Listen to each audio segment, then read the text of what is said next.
សូរិយាចាំងចាស់ពន្លឺរាស្មី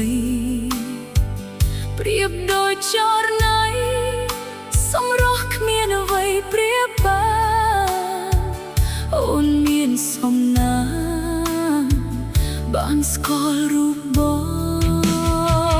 បងមានតម្លៃមិនមានអ្វីអាចកាត់ថ្លៃបានចិត្តរបស់ប្រថ្លៃស្រឡាញ់អូនស្មោះត្រង់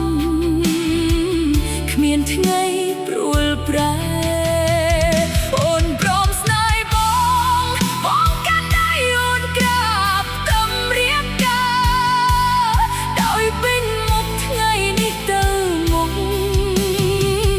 យើងជាផ្ទៃប្រពន្ធ